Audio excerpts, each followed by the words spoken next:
정부가 재건축 아파트의 연한을 기존 30년에서 40년으로 연장하는 방안을 만지작거리고 있습니다. 강남 재건축 아파트로 쏠리는 투기 수요를 차단하겠다는 의도로 풀이됐는데 오히려 집값 급등에 대한 우려도 나오고 있습니다. 김혜수 기자입니다. 정부가 재건축 아파트 연한 연장 카드를 꺼내든 건 강남 재건축 아파트값 상승세가 주변 집값을 끌어올리고 있다는 판단 때문입니다. 김현미 국토교통부 장관은 어제 재건축은 구조 안정성 문제가 없음에도 사업 이익을 얻기 위해 사회적 자원을 낭비한다는 지적이 있는 것도 사실이라며 건축물의 구조적 안정성이나 내구 연한 등의 문제를 종합적으로 검토해 볼 필요가 있다고 말했습니다.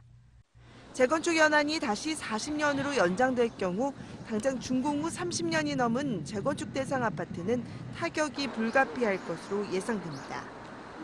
준공 이후 30년 이상 40년 미만의 서울 재건축 대상 아파트는 모두 379단지 23만 7천여 가구에 달합니다.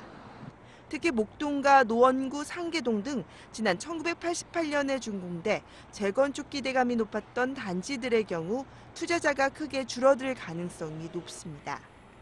하지만 이런 자금이 오히려 대치동 은마아파트와 압구정 현대아파트 등과 같이 준공연도 40년 이상의 아파트로 쏠리면서 집값을 다시 끌어올릴 수 있다는 우려도 나옵니다.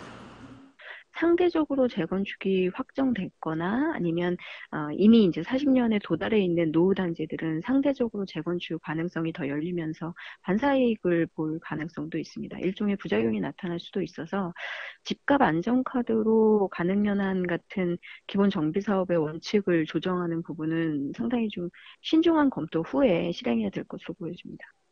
단기적으론 투자 수요를 억제하는 효과를 볼 수 있지만 결국 신규 아파트 공급이 줄어들어 서울 집값이 다시 상승하는 악순환이 반복될 것이란 우려의 목소리가 나오고 있습니다.